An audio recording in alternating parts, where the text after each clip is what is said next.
کہ اللہ تعالیٰ نے زندگی کے ہر شعبے میں ہماری رہنمائی کی ہے۔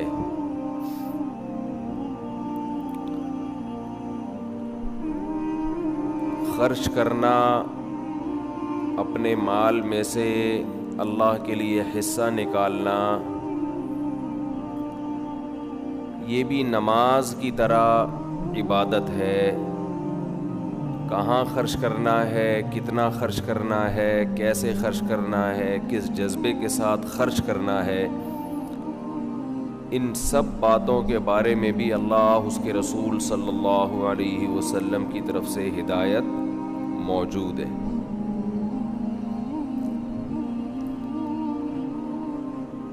آج ہمارے ہاں افراط و تفریط بہت ہے۔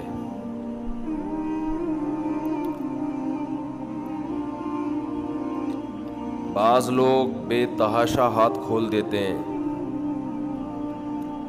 اور بعض لوگ کنجوسی کرتے ہیں، جہاں خرچ کرنا ہے وہاں بھی نہیں کرتے۔ پھر بعض لوگ یہ سمجھتے ہیں کہ شریعت میں خرچ کرنے کا جو حکم ہے اس کا تعلق صرف مال سے ہے، پیسوں سے ہے۔ حالانکہ ایسا نہیں ہے۔ اللہ نے آپ کو جو صلاحیتیں بھی دی ہیں،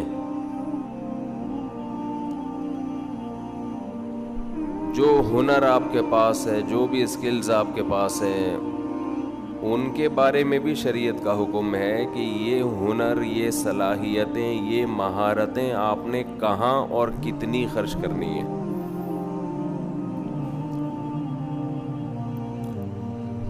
اللہ نے آپ کو نالج دی، علم دیا، یہ علم بھی خرچ کرنے کا حکم ہے۔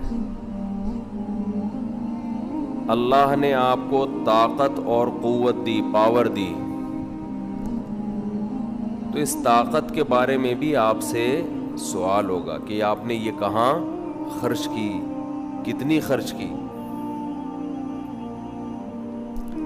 یہ جو حدیث میں آتا ہے کہ قیامت کے دن جب تک 4 باتوں کا سوال نہ ہو جائے، انسان کے قدم اپنی جگہ سے نہیں ہلیں گے۔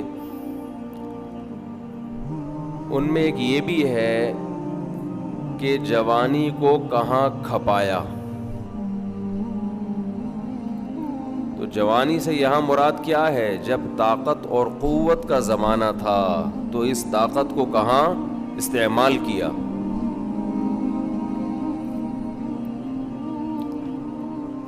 اللہ نے آپ کو دماغ کی بھی ایک طاقت دی ہے، سوچنے کی، ہر انسان کو دی ہے اللہ نے۔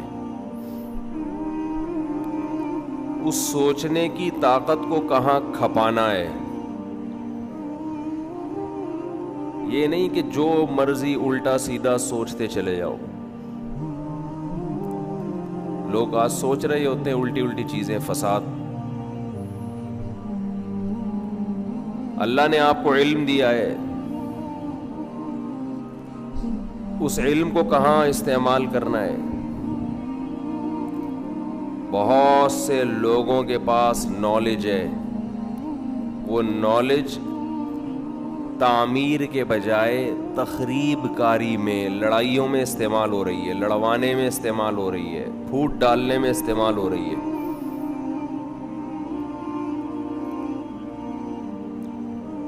تو پیسہ بھی ایک طاقت ہے، حکومت بھی ایک طاقت ہے۔ اسلام کا کمال یہ ہے کہ قرآن میں اللہ کہتا ہے وَجَعَلْنَاكُمْ وَكَذَلِكَ جَعَلْنَاكُمْ أُمَّةً وَسَطًا، ہم نے تم کو معتدل امت بنایا ہے، بیلنسڈ معتدل امت۔ اس کا کیا مطلب ہے؟ جتنی قوتیں، جتنی صلاحیتیں، جتنی طاقتیں اللہ نے آپ کو دی ہیں، آپ اگر اسلام پہ چلتے ہیں تو مطلب ان تمام چیزوں میں توازن قائم رکھتے ہیں، بیلنس رہتا ہے آپ کا، وہ خراب نہیں ہوتا۔ غیرت بھی ایک قوت ہے انسان کے اندر، حیا بھی ایک قوت ہے، غیرت بھی اعتدال سے، حیا بھی بولیں اعتدال سے۔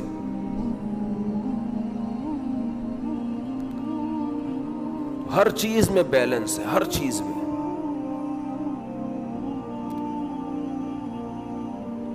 ایک عقل ہے مثال کے طور پر، سوچنے کی طاقت اللہ نے ہر ایک کو دی ہے۔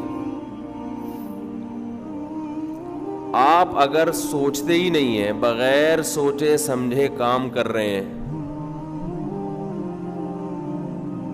تو یہ بھی اعتدال سے تجاوز۔ کیوں؟ اللہ نے آپ کو سوچنے کی طاقت دی تھی، آپ وہ استعمال، بولو بھائی، بولنے کی طاقت دی ہے نا، وہ بھی تو استعمال کرنی پڑے گی نا۔ وہ بولنے پر بھی نہیں بول رہے تو اس کا مطلب وہ قوت استعمال ہی نہیں کر رہے آپ۔ دولہا سے پوچھا جا رہا ہے، قبول ہے، وہ بولتا ہی نہیں آگے سے۔ اب ہم اس سے پوچھیں کیوں نہیں بول رہا، تو کوئی دوست کہے کہ یہ خاموش مزاج ہے۔ تو بھائی بولنے کے موقع پہ تو بولنا پڑے گا نا، اتنی خاموش مزاجی،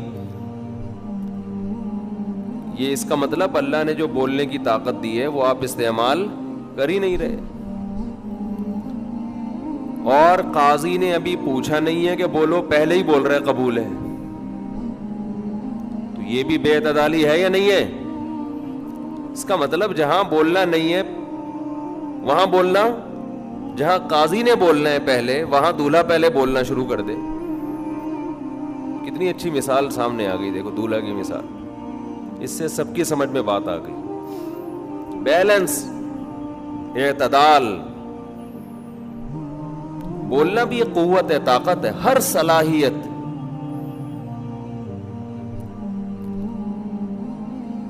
وَاجْعَلْهُ قُوَّةً لِّي فِيمَا تُحِبُّ فَكَمَا رَزَقْتَنِي مِمَّا أُحِبُّ فَاجْعَلْهُ قُوَّةً لِّي فِيمَا تُحِبُّ وَمَا زَوَيْتَ عَنِّي مِمَّا أُحِبُّ فَاجْعَلْهُ فَرَاغًا لِّي فِيمَا تُحِبُّ۔ حدیث میں دعا سکھائی ہے رسول اللہ صلی اللہ علیہ وسلم نے کہ اے اللہ، تو نے جتنی طاقتیں، قوتیں، صلاحیتیں مجھے عطا فرمائی ہیں، یہ تمام قوتیں ان کاموں میں استعمال کروا لے جنہیں تو پسند کرتا ہے۔ ایسا نہ ہو یہ قوتیں استعمال ہی نہ ہو، اور ایسا نہ ہو کہ استعمال ہو تو غلط جگہوں پہ استعمال ہونا شروع ہو جائیں۔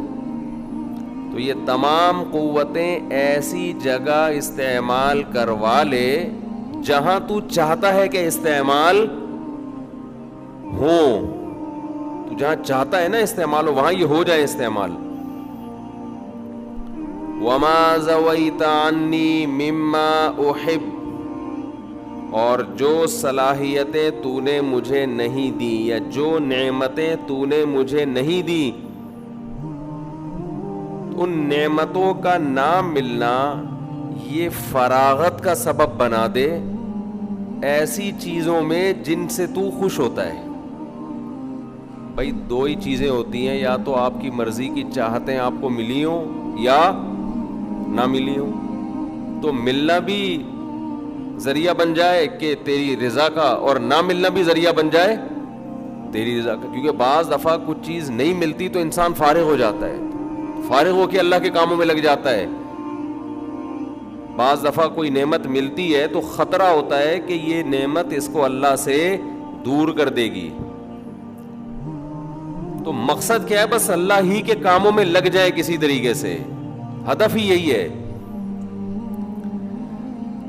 آج قوتوں اور طاقتوں کو مقصد بنایا ہوا ہے، صلاحیتوں کو مقصد بنایا ہوا ہے۔